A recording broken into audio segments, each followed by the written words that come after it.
both of our tests have question types that you probably have not done before. I was just, all of a sudden I was thinking, what happens when you plug in, I'm going to take it next week? You can get a lot out of not a lot of study.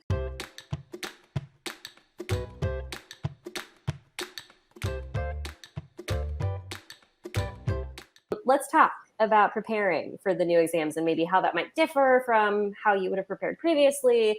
How do you make the switch if you're going, okay, I was prepping for the longer GRE, now I'm preparing for the shorter GRE, or I can't decide if I should take the current version of the GMAT or the GMAT Focus come November.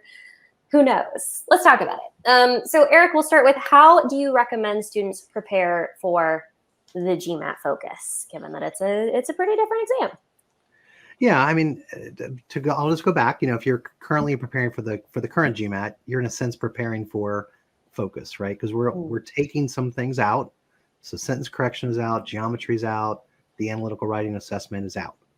So now you can take the test in a different order. You can take it in any order that you want, right? It's going to be it's not as long, so the pacing will be different. You do have this, review and edit function, so you have to factor that in. So you want to be prudent about how many questions that you're going to flag for that. So you need to get kind of used to that. But the best way to prep is to download our free prep, right? There's lots and lots of questions, right? There's 2 full-length computer adaptive tests that are scored. That you have not only the total score, but also the sub scores as well. We always say you have to have a plan with your prep. So we do have a 6-week planner. So you can download that, at least get you started. And I'm sure that, for those that need some additional help, but obviously there's additional prep and additional practice exams if people want to purchase that stuff, or they might decide, hey, I really want a class. I want a course. I need a little bit more hands-on. That's when they would obviously reach out to you guys, right? So everybody's got their own style of what they need. I always say, Kenneth, you got to be honest with yourself about your learning style, and you got to have a plan, and you got to try to stick to it. And so don't come up with a plan that doesn't make sense for you, right? So don't think, oh, I'm going to get up every morning and study before work. It's like, but you're not a morning person, so it's just not going to work for you. So, but yeah, I mean, it's similar, but yeah, there's these additional factors that you just need to factor in, then it'll adjust how you prep. Perfect. Yeah, the thing that I've been sharing with students is, obviously there is increasingly more prep for GMAT Focus. Magoosh has released GMAT Focus prep. There's more that's come out from GMAC more recently. But what I've been telling students is that you don't have to not use previous GMAT prep. Don't do the sentence correction. That's a waste of your time. Right. Don't really over focus on geometry. Don't worry about the essays, but the content, those questions are about the same. Maybe there's a little more of like a real world focus for some of the question types, like data sufficiency, but otherwise the question types are the same. Where you really need to adapt is in those practice tests themselves, in making sure that you have the strategy for the way that it's structured. Would you say that's accurate, Eric? Yeah, and I think, to your point, the practice exams are really popular, right? So again, that's why we give 2 for free, right? Which is usually enough for most folks, right? They typically halfway, they start getting used to the question types. They kind of feel like, okay, I feel pretty good. Let me go ahead and take one, see how I do. And that'll impact then where I study next. And then they continue on. And then, now it's a dress rehearsal. So take another one, maybe a couple weeks out, maybe 3 weeks out. And, that way, when you actually sit down to take the exam, you're going to be comfortable with everything you're seeing on the screen. Everything's going to look and feel the same way. You kind of get into your zone and you kind of go about it. So, yeah. Awesome. Love that.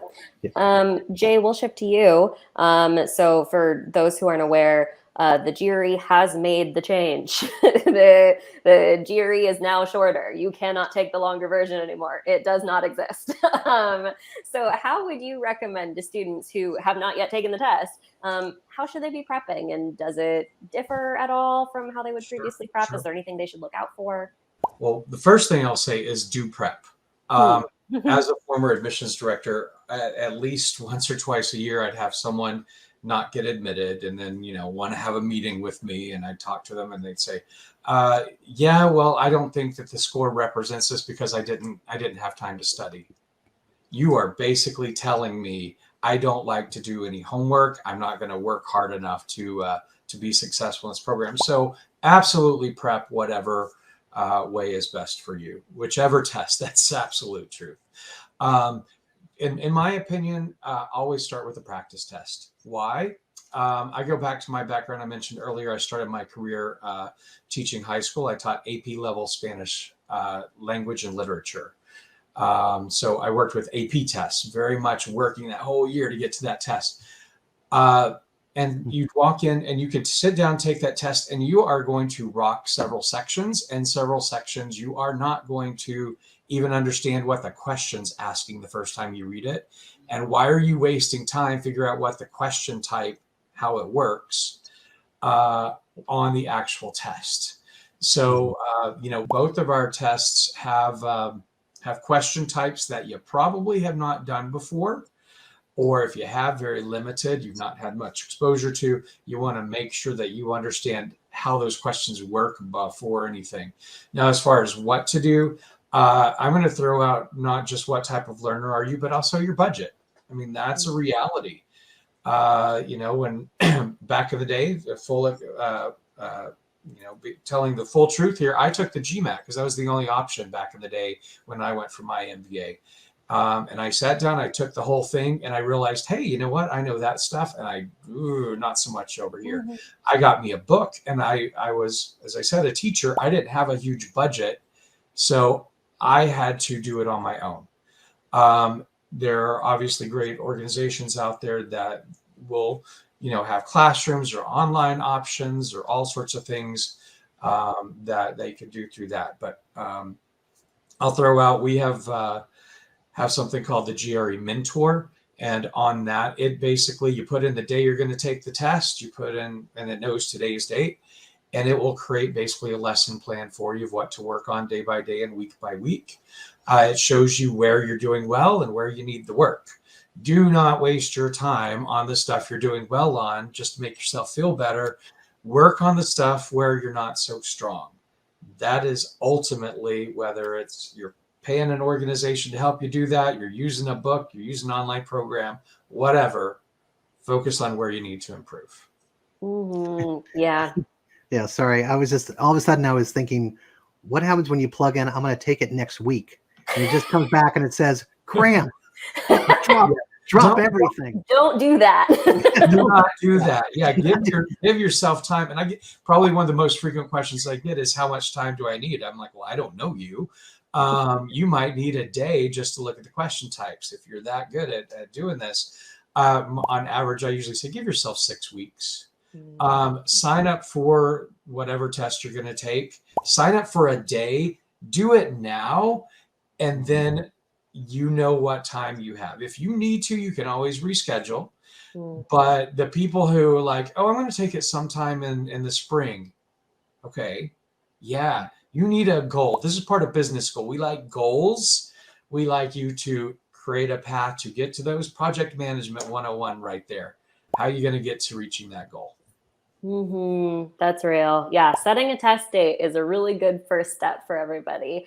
But yeah, I really like that both of you called out, think about the type of learner you are, but also think about your budget, think about your timeline.